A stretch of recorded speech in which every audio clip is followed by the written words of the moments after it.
गए गुरुजी मनाऊं कैसे, दूर बड़ी धाम तेरा आऊं कैसे, मेरे रूठ गए गुरुजी मनाऊं कैसे, मेरे रूठ गए गुरुजी मनाऊं कैसे, मेरे घर आना तुम भूल नहीं जाना, मेरे घर आना तुम भूल नहीं जा, तेरे आदर में पल के बिछाऊं कैसे, देखना में पल के बिछाऊं कैसे, मेरे रूठ गए गुरुजी मनाऊं कैसे, मेरे दूर बड़ी धाम तेरा आऊं कैसे, आऊं कैसे, मेरे रूठ गए गुरुजी मनाऊं कैसे, मेरे रूठ गए गुरुजी मनाऊं कैसे, आरती उतारूं तेरी सूरत निहारूं, आरती उतारूं तेरी सूरत निहारूं, तेरी भक्ति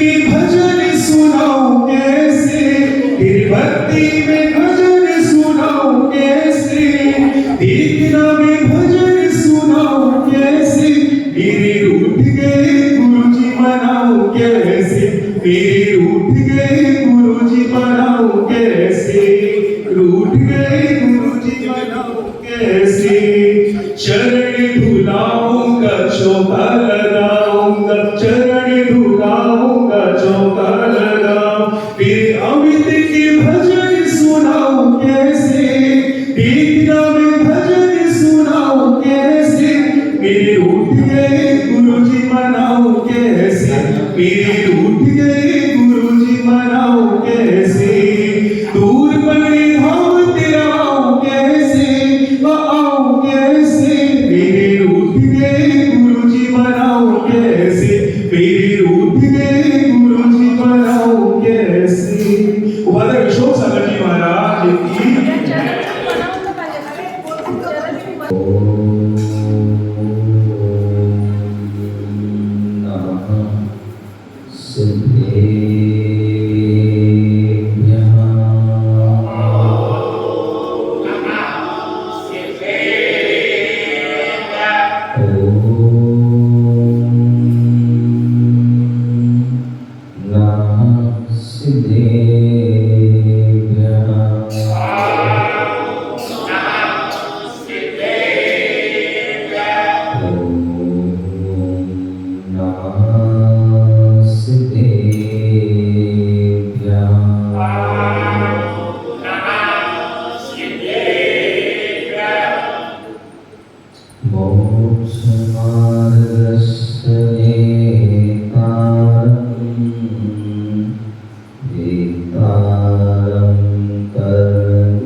आदि प्रभु आदि ब्रह्म आदिनाथ भगवान की जय, सदा प्रभु भगवान की जय, शांतिनाथ भगवान की जय। बोले चिंतामणि पारसनाथ भगवान की, बोले शासन नायक भगवान महावीर स्वामी की, परम पूज्य आचार्य भगवान गुरुदेव व्यासदेव जी महाराज की, अहिंसामय विश्व धर्म की, तीर्थराज संवेद शिखर की,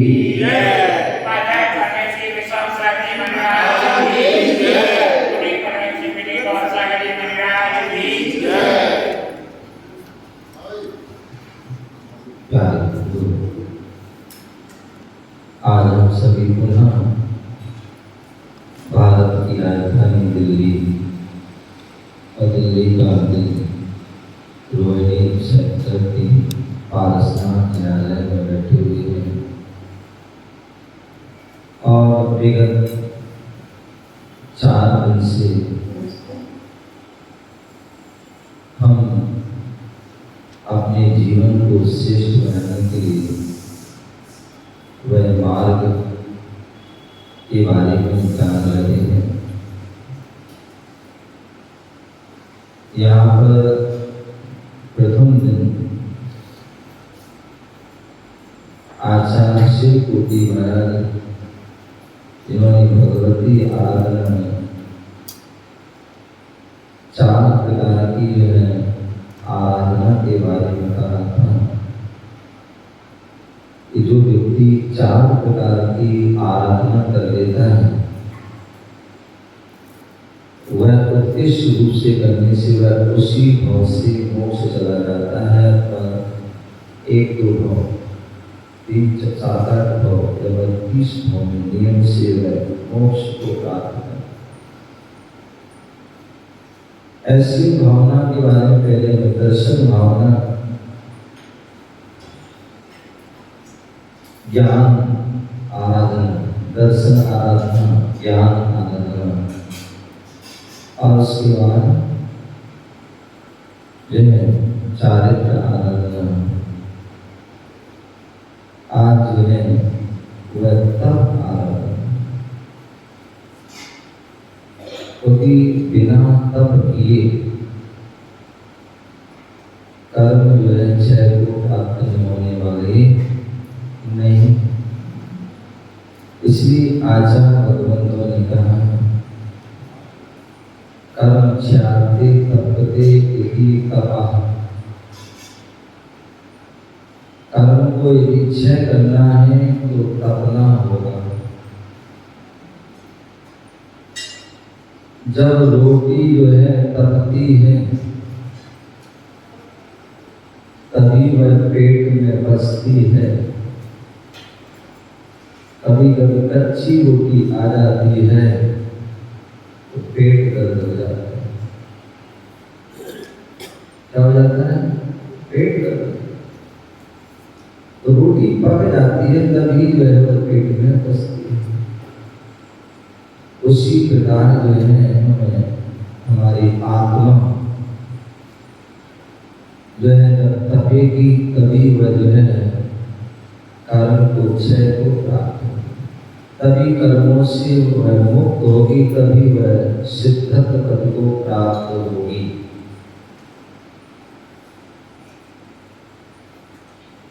और बुरे कर्म जो है तब करने के लिए जो सबसे बड़ा आचरण बनने के लिए तब क्या है? बोले आप उपवास कर पाओ या ना कर पाओ,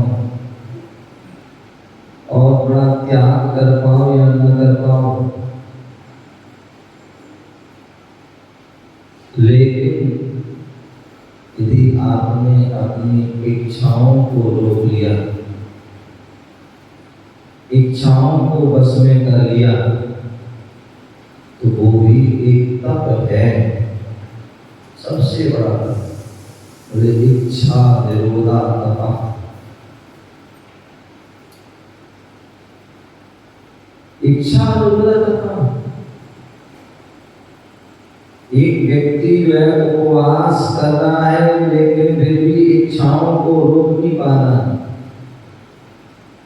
इच्छा जो है हमारी भोजन में ही लगेगी, हमारा उपयोग उसी में लगा हुआ है। और एक व्यक्ति जो है भोजन कर रहा है, लेकिन उसने अपनी इच्छाओं को जो है निरोध कर दिया। एक उपवास कर लिया, लेकिन उसकी इच्छाएं एक खा लो, एक खा लो, एक खा लेता, एक खा लेता, एक खा लो, और एक भोजन कर रहा है और बस दाल रोटी ही खाना है, आज एक सब्जी रोटी खाना है, ये 2 चीज खाना है, 4 चीज खाना है, और बस इसके अलावा कुछ भी नहीं। बहुत थाली रखी हुई है, लेकिन 4 वस्तु रखी, बाकी सब अलग। बहुत बड़ा बोले इच्छाओं को रोक देना, क्योंकि इच्छाएं तो असीम है, कोई उनकी सीमा नहीं है। आचार्य गुणभद्र स्वामी आत्मानुशासन ग्रंथ में लिखते हैं, बोले यदि जो है कोई व्यक्ति, मान लीजिए कोई व्यक्ति जो है आपकी इच्छा को पूर्ति करने के लिए सोचे,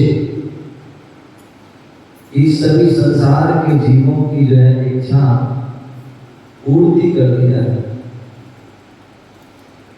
तो वह क्या देखता है कि जो है वो सोच रहा है कि सभी जीवों की इच्छा पूर्ति कर दे, लेकिन जो है एक व्यक्ति की इतनी इच्छाएं होती हैं, इतनी इच्छाएं होती है कि उनकी इच्छा पूरी करने के लिए 3 लोग की सामग्री,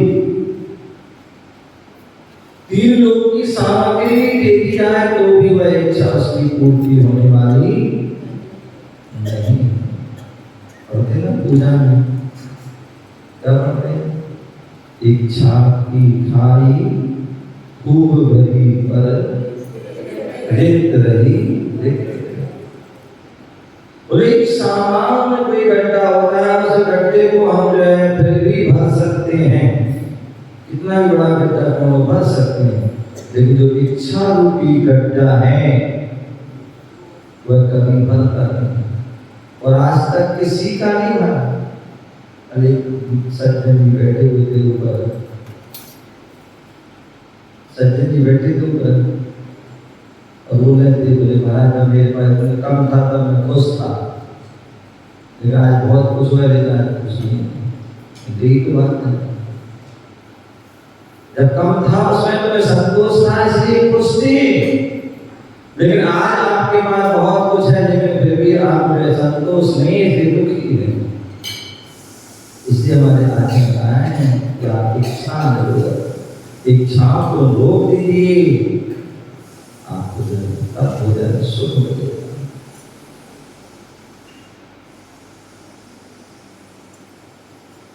बोले जो व्यक्ति इच्छाओं का दास हो जाता है, जो इच्छाओं का दास हो जाता है, वो हमेशा दुखी रहता है, और जो इच्छाओं को अपना दास बना लेता है, वो हमेशा सुखी हो जाता है। जो इंद्रियों के बस में हो जाता है, वो हमेशा दुखी रहता है। जो इंद्रियों को बस में कर लेता है, वो हमेशा सुखी। इसलिए कहते संसारी जो जीव हैं, ग्रस्त जीव हैं, वो दुखी रहते हैं।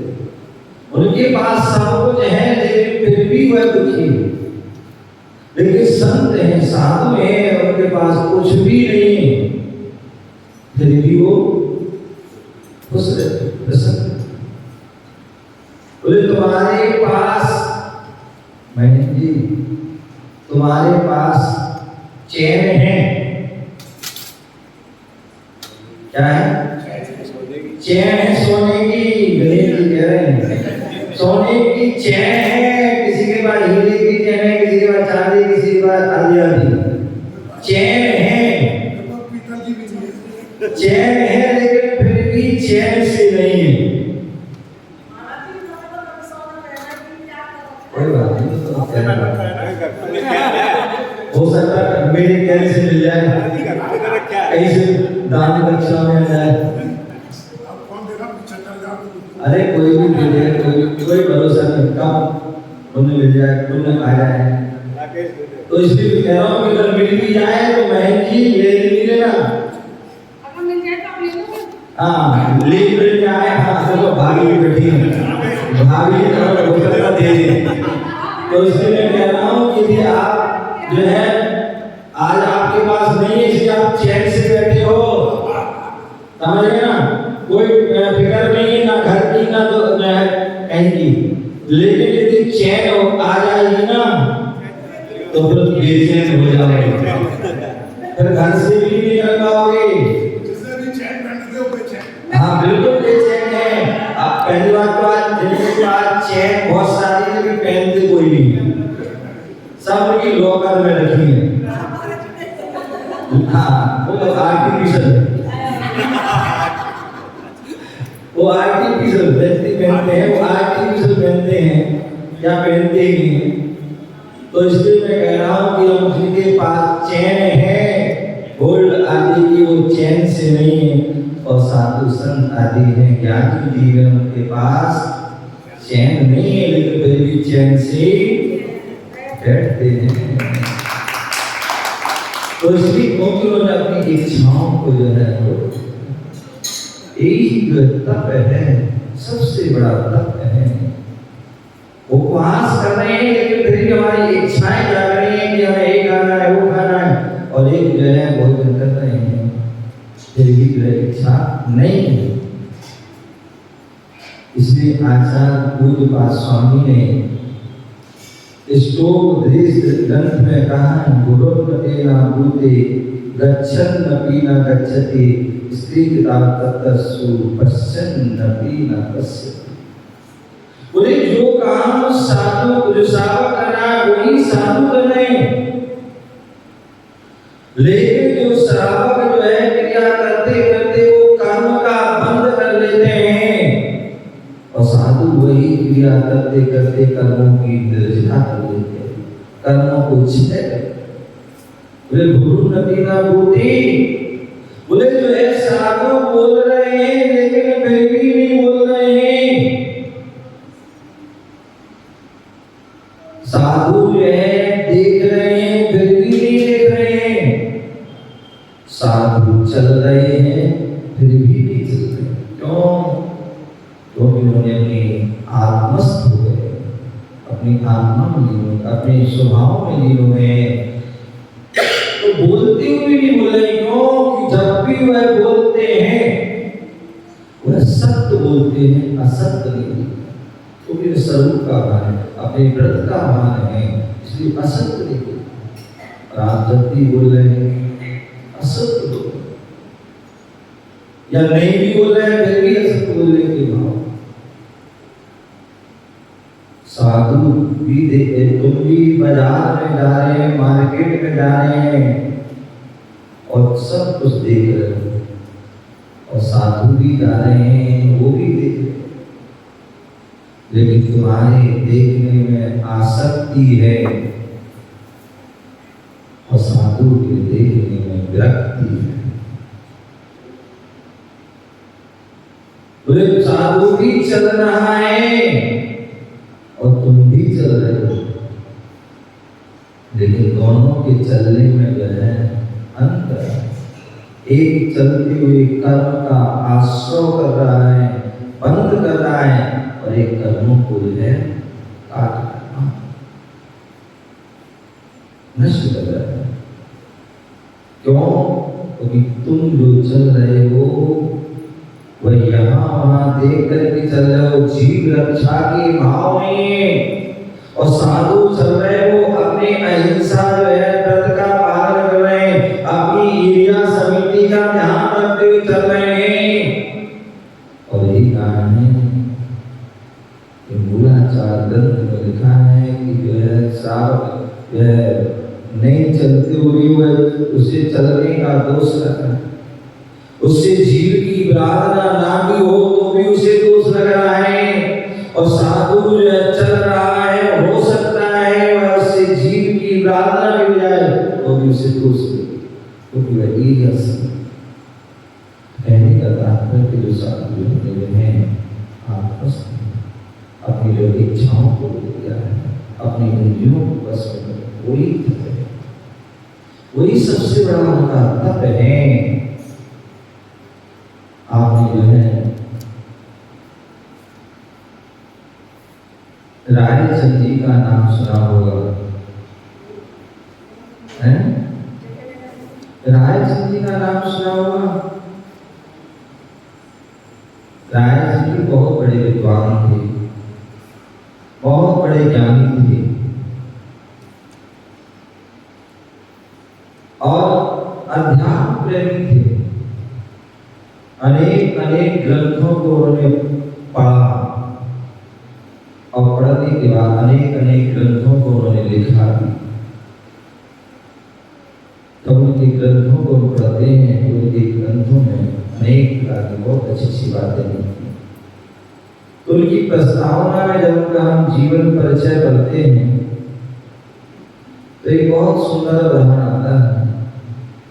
बोले जो रायचंद जी हुए और अध्यात्म बहुत निष्प्रही, घर में रहकर भी वैरागी हुए, घर में रहकर के भी वह संत जैसे उनकी साधना रही।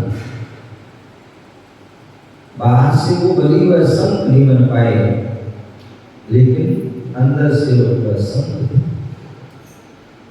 और यही कारण है कि उनकी जो है ज्ञान से, उनके चिंतन से अनेक लोग प्रभावित हुए।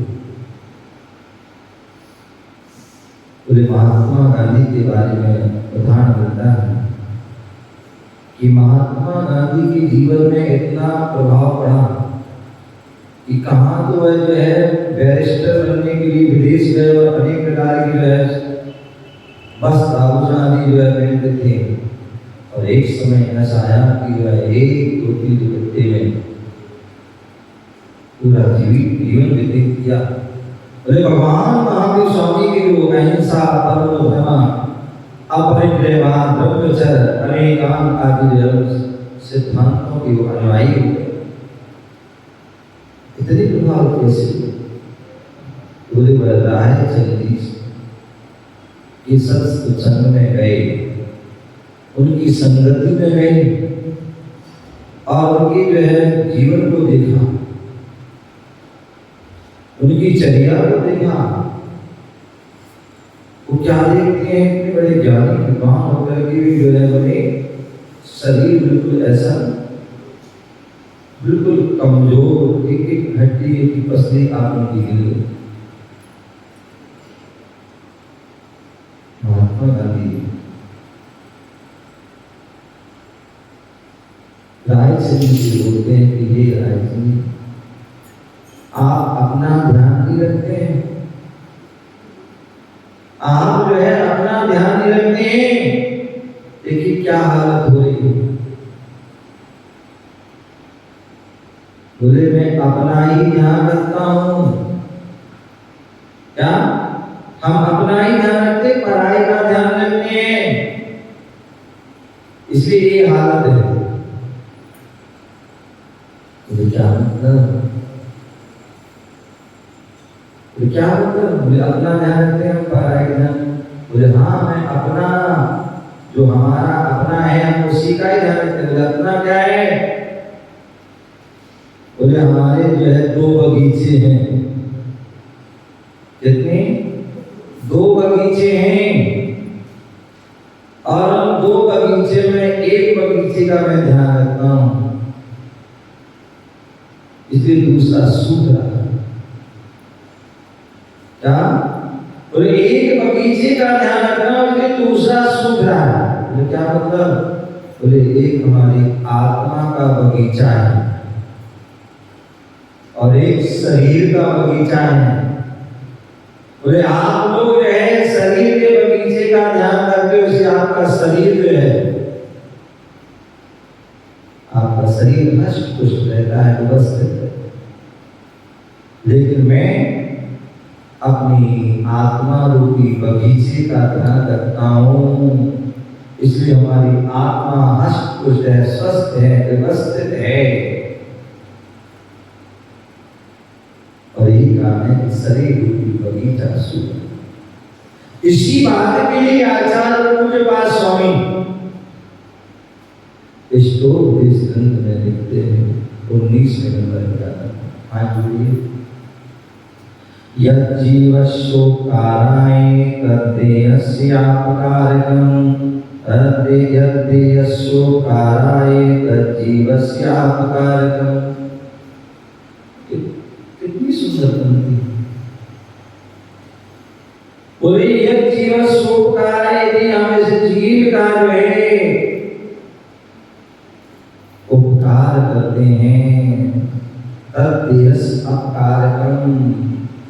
तो फिर इस जो है देह का क्या होता है, अपकार होता है। क्या? यदि हम आत्मा का उपकार कर रहे हैं, आत्मा का उपकार कैसे होगा? तपस्या से, साधना से, संयम से, तप से क्या होगा? आत्मा का उपकार।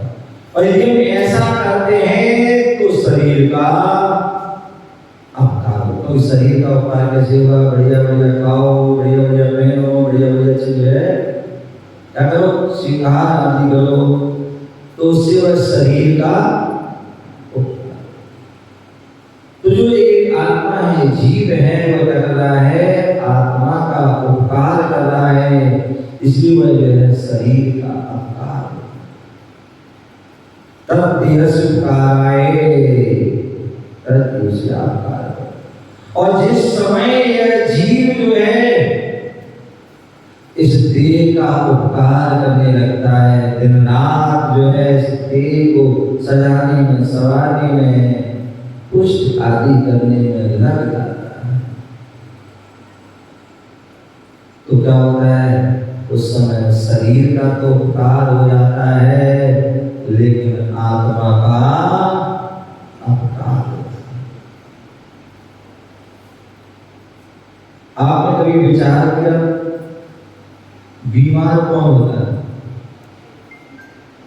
बीमार जो है कौन होता है? बोले जो है बीमार जो होता है, बोले खाने वाला होता है कि बिना खाने वाला होता है? हाँ, तेरी खाते हैं।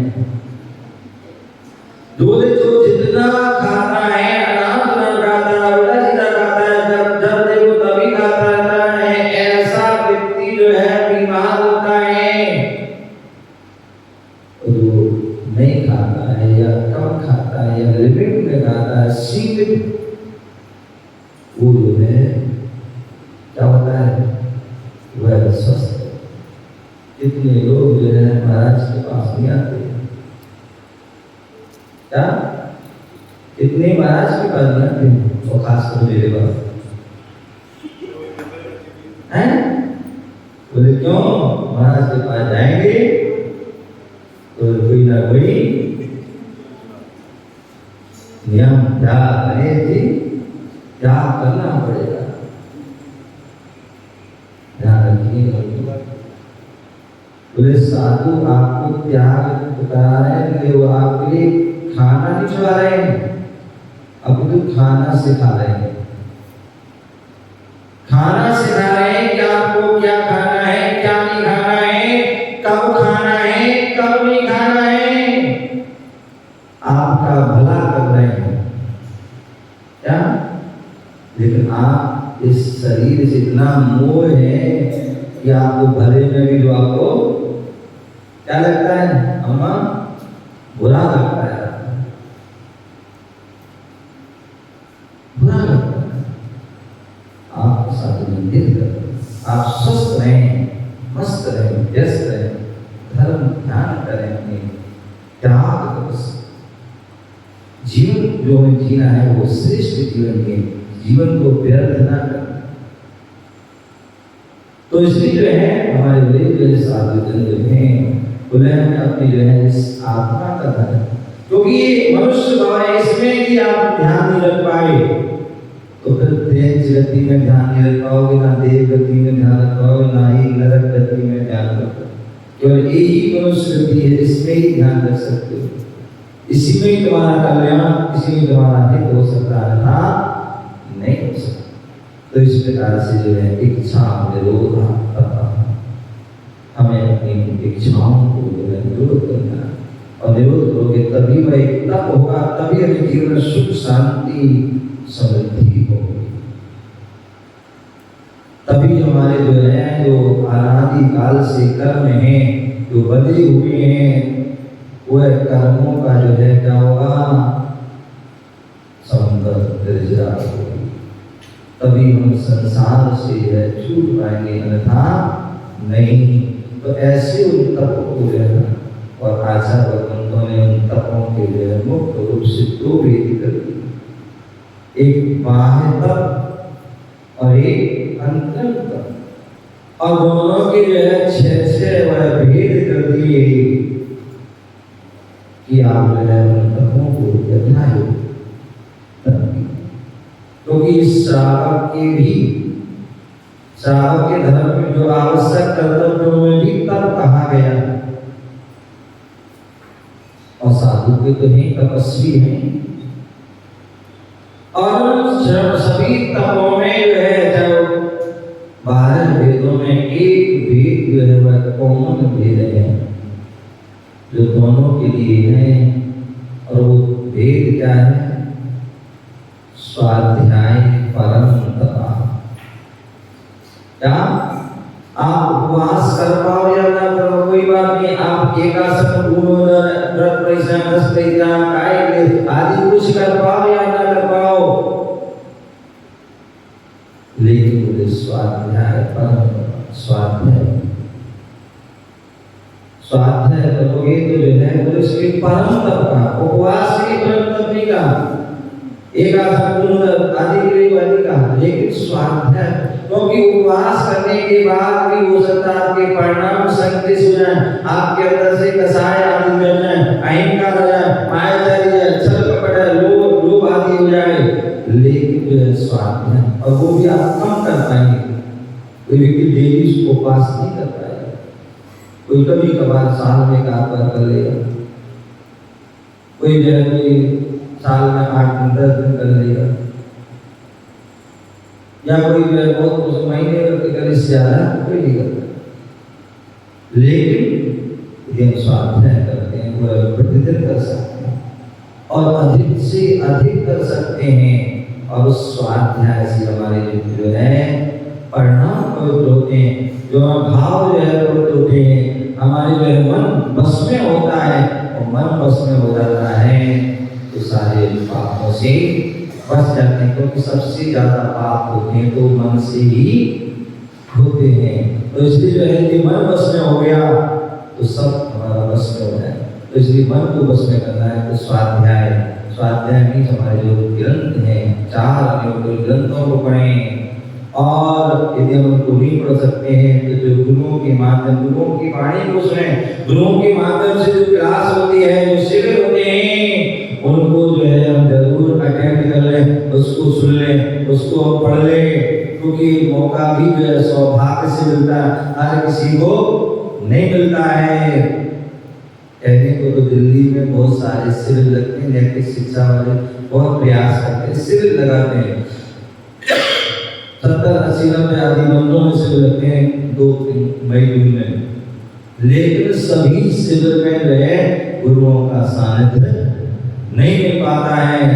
सेक्टर 3 पारसनाथ जिनालय में आप सभी के लिए सौभाग्य मिला है कि जो है वह स्वाध्याय करने के लिए, वह आपके अध्ययन करने की जीववाणी को सुनने के लिए मौका मिला है, तो क्यों ना हो जो है उसका सदुपयोग कर लें। आप भी बैठे, अपनों के साथ बैठे, और अपने जो सही संबंधी इष्ट मित्र हैं उनके साथ जो है सभी को प्रेरित करें, क्योंकि करे करावे भावना भावे सोती सुंदर पदवी पावे। यदि हम स्वयं पढ़ते हैं और अपने परिवार में हो सकता है कि हमें वो नाराज हो जाए, आपको उनकी बातें सुनना पड़े, कुछ भी हो, लेकिन प्रयास यही हो कि जितने भी हमारे घर के सदस्य हैं उन सभी को 1 घंटे के लिए जरूर हम मंदिर में लाएंगे और शिविर में जरूर बैठा देंगे, जिससे कि हमें ज्ञान का अर्जन हो, ज्ञान का अर्जन हो, वेद ज्ञान हो, अच्छे बुरे का ज्ञान हो, क्या हमारा क्षेत्र में कहता है।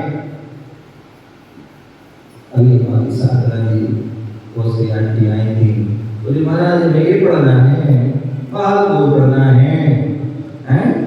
ध्यान रखिए, ज्ञान को कभी जो है छोटा न समझे, ज्ञान को ज्ञान है। कभी कभी हम बड़े बड़े शास्त्र पढ़ लेते, समय सार और जो है नियम सार, प्रवचन सार, आदि जो गाथा याद करके सुन लेते हैं, लेकिन बड़ा छोटा बड़ा में याद रहता, भूल जाते हैं, उसका ज्ञान भी होता है। तो ध्यान रखिए, ज्ञान तो ज्ञान होता है, चाहे वो बाल बोध हो, चाहे वो समय सार हो, चाहे वो कर्म कांड हो, चाहे मूलाचार, ध्यान ज्ञान है, ठीक है ना।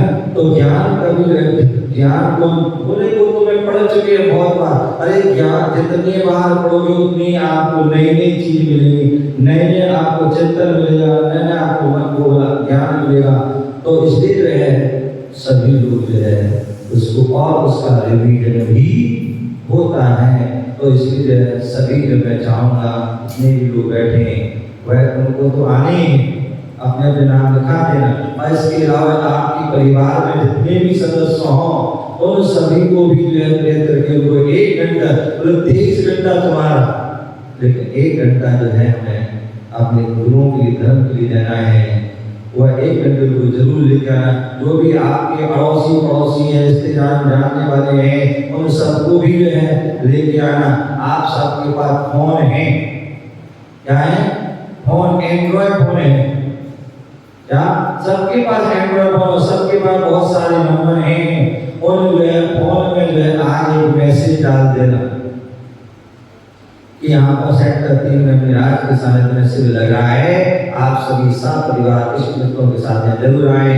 तो उसमें आप जरूर डाल देंगे, जिससे वह धर्म के प्रभाव, यदि आपके उसमें से केवल एक मैसेज नहीं डालना, जितने भी आपके जो है फोन में ग्रुप हो, जितने भी नंबर हो, उन सबों में जो है जैसे आप जो है हैप्पी बर्थडे हो, जो है good morning, good evening, good afternoon, hi hello jokes वगैरह भेजते रहते हैं, तो उससे जब आपका ही अर्जन होता है, समझ ना। तो उनको छोड़ करके केवल आज एक मैसेज डाल देना कि जो है यहाँ शिक्षण समय, ज्ञान शिक्षण प्रारंभ हो रहा है 8 दिन का, उसमें आप सभी साथ परिवार इसमें आए। यदि आपके मैसेज को पढ़कर एक व्यक्ति भी आ गया तो आपका मोबाइल रखना, मैसेज डालना, वह 7 हो जाएगा। सभी लोग इस बात का ध्यान रखें। तो उसे ठीक 7 बजे आना जो है शिविर प्रारंभ होगा, उसमें आए और सबको लाए, अपने ज्ञान की वृद्धि करें और वह ज्ञान हमारे लिए केवल ज्ञान तक की ओर ले जाए और हमारे जीवन को सार्थक समझ बनाए। इसी मान जय गुरु महावीर भगवान की। सभी लोग खड़े हो जाएंगे, जिनवाणी स्तुति करेंगे। सब आया था कि जो है कल सभी